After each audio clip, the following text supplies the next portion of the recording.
All right. Can you hear? What about now? Is it a little Oh, better? yes. This Okay. is much better. Good, good, good. All right. All right. Well, Miss Bridges, listen, the last time you was here in the station, I had so many people tell me, John, you didn't just have Miss Ruby Bridges. I'm like, yeah, she was there. Her story, and it was like, they were like, she still cares for the community. I'm like, what you think? She just stuck back in the time? She was up to date on what's happening in our community right then and there, because I believe he was talking about a situation that had happened not too long ago. And it was an honor to have you. And so when they told me you was coming back and you was going to be in person at the Civil Rights Museum, I said it's only right if we can get a word in. If not, we're going to come down there and see it. But thank you so much, Ms. Bridges, for calling into the station, allow us to have a few words. So how you been doing?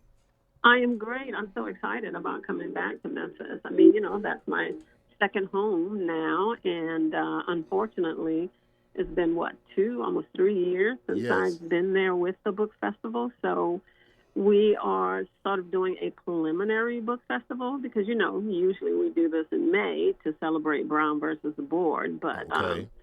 COVID kind of had all of us switching gears and doing something different. But Yes, ma'am. definitely, I'm excited about tomorrow and hope that, as many kids as possible can come out and see me. And I have a new book that I'm going to be signing, so I'm Uh-oh. excited. All right, all right, all right. So you going to be at the Civil Rights Museum this Saturday or Friday? This This Saturday. Saturday. The Saturday you're going to be here. Okay. So I want to tell you that, our school system had took a hit on the literacy rate and, being proficient in reading and all of that. So it's you coming with this event. I'm trying to get as many people that I know and people in the city to come, because if you have a literacy event or a book about reading and all of that, the whole city should come out and see that, Ms. Bridges. But what makes you keep coming with this? Because a lot of our children, not just here in Memphis, but across the country, they saying that these numbers in being proficient in literacy, are staggering. What makes you keep doing this around the country?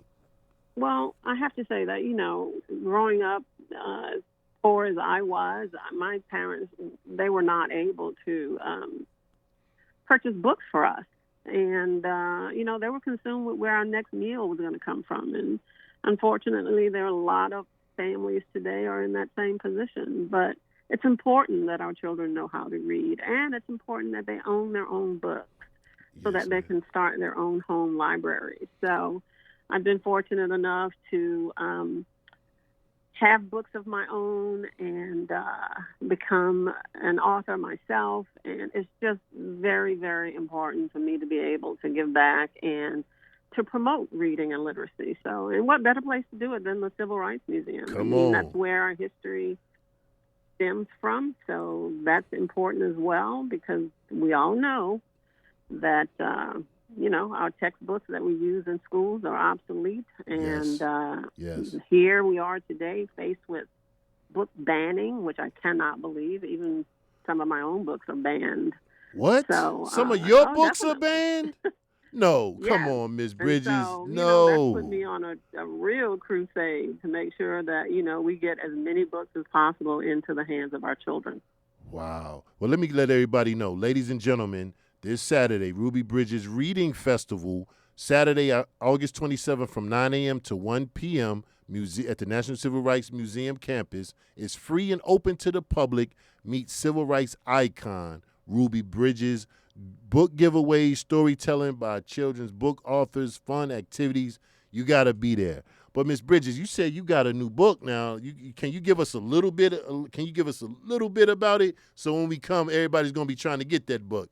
And where can we purchase it? All Well, that good stuff. it's still my story. It's told from a different perspective. What people don't know about me is that I have a keen sense of humor. And so I wanted to talk about a very important subject, like my story. It is a part of history. But I Mm-hmm. wanted to kind of interject my own sense of humor into it. And it's for little kids. So, I think they'll enjoy it. And it's illustrated by a young, up and coming black young man who has kids of his own. But I say up and coming, but he's really been on the New York bestseller list Wow. So I'm excited about this book, not just the words, but, the illustrations. It speaks to our history. And is it already released, or are you releasing it Saturday, or can they go get it right now?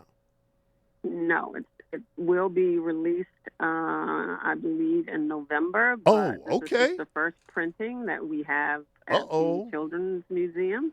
I'm Wow. sorry, the Civil Rights Museum. So, Uh-oh. yeah, it'll be the first time that people can get a look at it. Look at that. That's what I'm talking about, Miss Bridges. Still putting in work, still putting in work. Now, before we go, Miss Bridges, I know you see across the country we still dealing with violence and different things, and we still got, some racism taking place. All after all what you went through, and it's 2022, and we're faced with some of the same things in certain areas of the country. How do you, when you get an opportunity to speak to young people and to speak when people, I'm sure people blowing your phone up, want you to get interviewed and all this good stuff, what is your message now when that microphone or that camera is in front of you? Because I know you're a thinker, and you relate to the community. You got your finger on the pulse of what's happening. What's your message now in 2022? Well, I have to say that, I think my message has been the same then as it is today. I totally believe that if we're ever going to get past our racial differences, it's going to come from our young people. Yes, ma'am. And, there's so many blended families today. Not to say that racism isn't alive and well. We all know that. Right. Sometimes we feel like we're, reliving the civil rights movement. Mm-hmm. But, after George Floyd's untimely death that, we all witnessed. Right. What I've been excited about is the young energy of today's young activists. They've been activated, and they are, out there and making a difference, which is what we need. Yes. We definitely need that if we are going to create these new leaders that's going to have this country live up to its name, the United States of America. Yes, ma'am.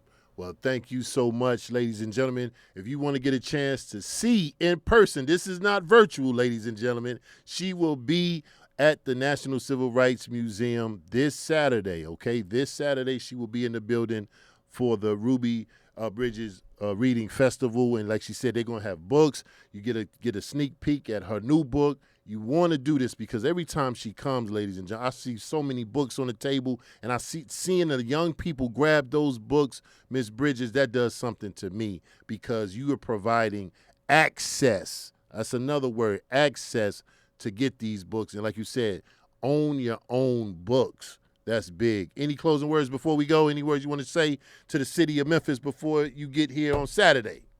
I just want to say thanks for having me back, Memphis, and I am looking forward to some barbecue. Yes, ma'am. All right, Ms. Bridges, get to the city safe, and we can't wait to see you, okay? Sounds good. Can't wait to see you as well. Thanks Take for care. taking the time. All right, thank you. Bye-bye. 88.5, man, look, come on now. How we go from Stan Bell to an icon, lady, to a civil rights. We went from a local icon to a civil rights icon, the great Ruby Bridges. Go ahead and Google Ruby Bridges right now so you can understand the magnitude of who was just on the phone with Brother John. And I'm going to tell you how this thing worked. We tried to get an interview, but they told us, and we have a great relationship with the National Civil Rights Museum, and we were trying to get an interview, and, schedules happen, and we said we may not be able to get her until Saturday. So then, right soon as I'm walking Stan Bell out the door, I get the text message that, hey, we might can pull it off, and I'm running back up to upstairs because we, shooting the breeze with Stan, and just so happened, man, it all worked out. So y'all see how this thing go, y'all? Stan said it's about the work. When you're doing the work, all kind of good things will happen. So thank you to the National Civil Rights Museum. Thank you to Miss Ruby Bridges. Thank you to Stan Bell.